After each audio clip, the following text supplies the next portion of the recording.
Hello guys, welcome back to my channel. তো দেখো, এর আগের ভিডিওতে আমি লেসন 8-এর প্যাসেজটা নিয়ে ডিসকাশন করেছিলাম। তো আজকে এটার এক্সারসাইজটা স্টার্ট করছি। দেখো এক্সারসাইজ 1টাতে কী আছে, tick the correct answer from the given alternatives. তো নিচে যে অপশানগুলো দেওয়া আছে সেটার মধ্যে যেটা ঠিক হবে সেটাতে টিক মার্ক করতে বলা হয়েছে। তো দেখো কী আছে, at night the seagull slept in a little hole, the ledge faced the south. The color of the seagull's body was grey. তারপরে দেখো কি আছে, the two brothers and sisters of the seagull were lying on the plateau. The mother seagull had picked up the piece of fish. তারপর চলে আসে exercise 2টাতে। দেখো কি আছে, answer the following questions within 15 ওয়ার্ডস। মানে কি বলেছে, 15টা ওয়ার্ডের মধ্যে নিচে কোয়েশ্চেনগুলো অ্যান্সার করতে বলা হয়েছে। তো ফার্স্ট কোয়েশ্চেনে দেখো কি আছে, what was the first catch of the seagull's older brother. মানে বলেছে কি যে সিগালের বড় দাদা প্রথমে কি ধরেছিল। The first catch of the seagull's older brother was a herring. সিগালের বড় দাদা প্রথমে একটি হেরিং মাছ ধরেছিল। Why did the seagull feel the heat. কেন সিগালটি গরম অনুভব করছিল। Because the sun was ascending the sky and blazing warmly on the ledge and he had not eaten since the previous nightfall. তো কী বলেছে, কারণ সূর্য ক্রমাগত আকাশের উপরের দিকে উঠেছিল এবং উজ্জ্বলভাবে উত্তপ্ত কিরণ দিচ্ছিল শৈলশিরার ওপর। আর তাছাড়া আর কি হয়েছিল যে সে গত রাত থেকে কিছুই খায়নি, তাই তার গরম লাগছিল। Why did the seagull dive at the fish. কেন সিগাল মাছটার উপর ঝাঁপিয়ে পড়ল। The seagull dived at the fish because he was maddened by hunger. তো কী বলেছে, সিগাল মাছটার উপর ঝাঁপিয়ে পড়েছিল কারণ সে খিদে পাগল হয়ে গিয়েছিল। What happened when the seagull soared upwards. যখন সিগালটি ওপরের দিকে উঠে গেল তখন কি হয়েছিল। When the seagull soars upwards he uttered a joyous scream and flapped his wings again. যখন সিগালটি ওপরের দিকে উঠে গেল তখন সে আনন্দে উচ্চস্বরে চিৎকার করে উঠেছিল এবং আবার ডানা ঝাপটাতে শুরু করেছিল। তারপর চলে আসে এক্সারসাইজ 3টাতে। দেখো কি আছে, answer the following questions within 25 ওয়ার্ডস। তো কী বলেছে, 25টা ওয়ার্ডের মধ্যে নিচে কোয়েশ্চেনগুলো অ্যান্সার করতে বলা হয়েছে। ফার্স্ট কোয়েশ্চেনটা দেখো কি আছে, why was the seagull afraid when he ran forward to the brink of the লেজ। কেন সিগালটি ভয় পায় যখন সে শৈলশিরার ধারের দিকে দৌড়ে চলে গিয়েছিল। When the seagull run forward to the brink of the ledge, he felt certain that his wings will never be able to support his body while flying. যখন সিগালটি দৌড়ে এগিয়ে গিয়ে শৈলশিরার ধারের দিকে চলে গিয়েছিল তখন সে নিশ্চিত ছিল যে সে যখন উড়বে তখন তার ডানা দুটি শরীরের ভার বহন করতেই পারবে না। What were the seagull's two brothers and sister doing on the plateau. সিগালের দুই ভাই ও বোন অধিত্যকার উপর কী করছিল। The seagull's two brothers and sister were lying on the plateau and dozing with their head sunk into their wings. সিগালের দুই ভাই ও বোন অধিত্যকার ওপর ঝিমোচ্ছিল তাদের মাথাটাকে নিজেদের ডানার মধ্যে গুজে।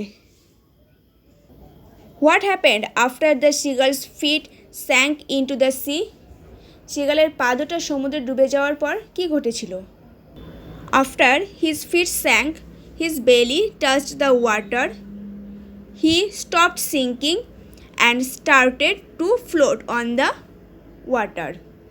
তার পা দুটো ডুবে যাওয়ার পর তার পেট সমুদ্রের জলে স্পর্শ করলো আর তার ডুবে যাওয়া আটকে যায় এবং সে জলের উপর ভাসতে শুরু করলো।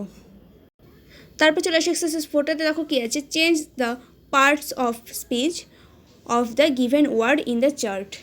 চার্টের মধ্যে দেওয়া শব্দগুলোর পার্টস অফ স্পিচ পরিবর্তন করো। তো দেখো এখানে পার্টস অফ স্পিচের মধ্যে কী কী আছে, নাউন আছে, ভার্ব আছে, অ্যাডজেক্টিভ আছে, অ্যাডভার্ব আছে। আমরা সকলে জানি যেগুলো হলো পার্ট অফ স্পিচ। দেখো নাউনের মধ্যে আছে বিউটি, তো ভার্বে হয়ে যাবে বিউটিফাই, আর অ্যাডজেক্টিভ হয়ে যাবে বিউটিফুল, আর অ্যাডভার্বে হয়ে যাবে বিউটিফুলি। তারপরে দেখো অ্যাডভার্বে আছে ডেঞ্জারাসলি, তাহলে অ্যাডজেক্টিভে হয়ে যাবে ডেঞ্জারাস, ভার্বে হয়ে যাবে এনডেঞ্জার, আর নাউনে হয়ে যাবে ডেঞ্জার। তারপরে দেখো ভার্বে আছে কেয়ার, নাউনেও কেয়ার হবে, অ্যাডজেক্টিভে কী হয়ে যাবে কেয়ারফুল, আর অ্যাডভার্বে হয়ে যাবে কেয়ারফুলি।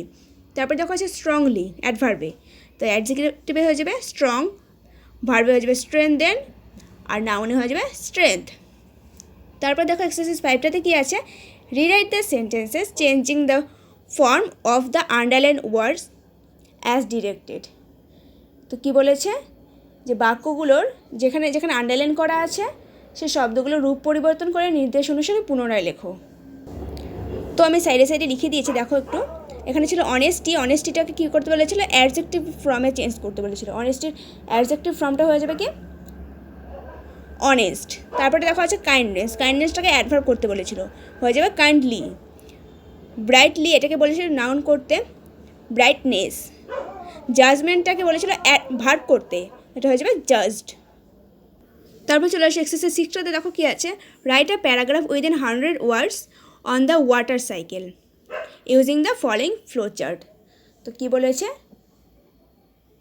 100টা শব্দের মধ্যে নিচের ফ্লোচার্টটি ব্যবহার করে জলচক্রের উপর একটা প্রবন্ধ লেখো। তো দেখো ওয়াটার সাইকেল মানে জলচক্র। We all feel relieved when it starts raining during the summer, মানে গ্রীষ্মকালে যখন বৃষ্টি শুরু হয় তখন আমরা আরাম অনুভব করি। Some of us even wonders how all this water reaches the sky and then drops down as rain. কী বলেছে, আমরা কেউ কেউ অবাক হয়ে যাই কীভাবে সমস্ত জল আকাশে পৌঁছয় এবং তারপর বৃষ্টিরূপে ঝরে পড়ে। It all starts with the sun beating down on the water bodies like rivers, lakes, sea and others. তো কী বলেছে যে সমস্ত কিছুই শুরু হয় যখন সমস্ত জলাশয়ের ওপর, যেমন নদী, হ্রদ, সমুদ্রের ওপর সূর্যকিরণে উত্তাপ এসে পড়ে। The sun's heat makes the water hot enough to evaporate. তো কী বলেছে দেখো, সূর্যের তাপে জল যথেষ্ট গরম হয়ে বাষ্পীভূত হয়। This water particles rise in the atmosphere as vapour. এই জলকণাগুলো বাষ্প হয়ে বায়ুমণ্ডল থেকে ওঠে। As it rises upwards it starts cooling and becomes heavier and heavier. এগুলো যত উপরে উঠতে থাকে এগুলো তত ঠান্ডা হতে শুরু করে এবং ক্রমশ ভারী হতে থাকে। Gradually it condenses and form clouds. ধীরে ধীরে এগুলো ঘনীভূত হয়ে মেঘ তৈরি করে। অ্যাট দ্য এন্ড সবশেষে it falls down as rain drops. এগুলো বৃষ্টির ফোঁটা হয়ে নিচে নেমে আসে। তারপর এক্সারসাইজ 7টাতে দেখো কী আছে, write a summary of the following passage within 100 ওয়ার্ডস।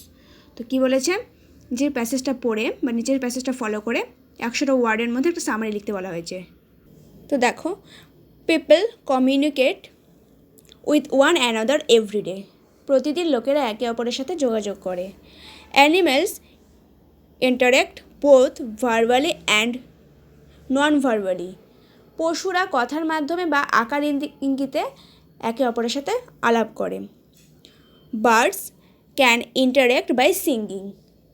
পাখিরা কী করে, পাখিরা গান গেয়ে একে অপরের সাথে বার্তালাপ করে।